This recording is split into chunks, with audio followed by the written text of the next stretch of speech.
I got an email the other day from a subscriber asking me about Toronto as a cruising destination. How stupid of me. I live here and I haven't made a video. So today, cruising to Toronto. Small boat cruising shouldn't just be reserved for the rich. I believe we all should be allowed to take the time to enjoy the adventure. Let's get ready, learn a few necessary skills, find a boat, and take off for the adventures of our lives. I'm Alan Stokel, and this is Budget Boat Cruising. Toronto is truly a great city. We have everything: amazing diversity, world-class food, entertainment, festivals. In fact, you could come to Toronto anytime between May and October and find a whole bunch of stuff to see and do. Toronto is on the north side of Lake Ontario, so it is an ideal cruising destination with dozens of marinas and clubs. First, if you are a member of a club and your club offers reciprocals, you're good to go. For those who don't know what reciprocals are, it's when your club offers docking to members of other clubs. Usually the terms are similar to the terms of the club you belong to. If your club offers 3 days docking free, then usually the guest club will offer the same. That's not always the case, so it's a good idea to check.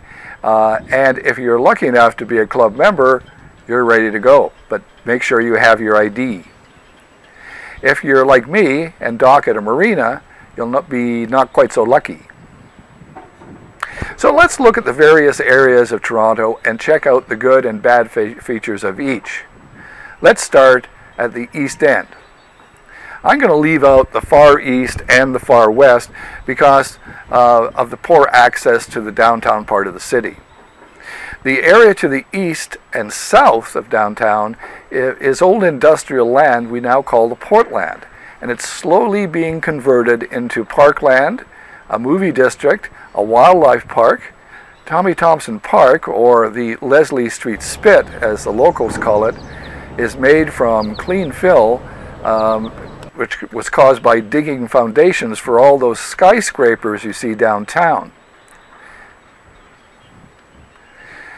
It even goes 7 kilometers out into the lake and is a haven for cyclists, hikers, bird watchers, lovers, and even boaters. If you don't have animals on board, you can tickle into one of several protected harbors and into the wildlife preserve.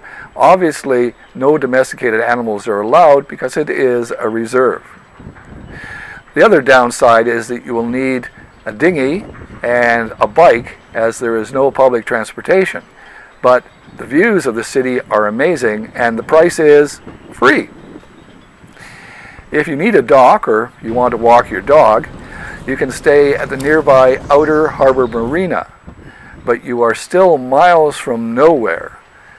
It's a $10 cab ride from the gate to the nearest grocery store. Bring your bike. Downtown is better for access, especially if you have reciprocals, as there are many clubs on the mainland but few marinas. Here is a short list.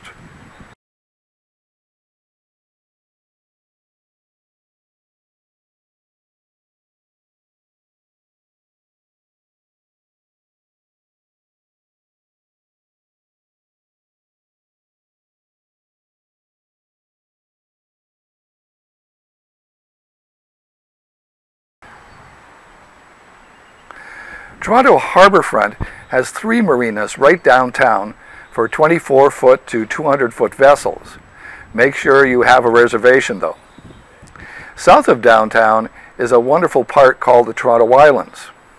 The islands are an ideal destination with docks next to parkland, a marina, or clubs, including the prestigious Royal Canadian Yacht Club. The downside is that the closest grocery or liquor store is a ferry ride away, so bring everything with you. By the way, the parkside moorings fill up early on the weekends, and even during the week you'd have to be there in the morning, as they don't take reservations. The last marina I'll talk about today has many of the same issues as the first. Ontario Place Marina is south of Exhibition Place, so unless the Canadian National Exhibition is on, it's a long walk to get food and drink. I hope you found this useful. If you have anything to add, please do it below. Subscribe to be informed of the newest videos as they are posted. I'm Alan Stokell, and thank you for watching.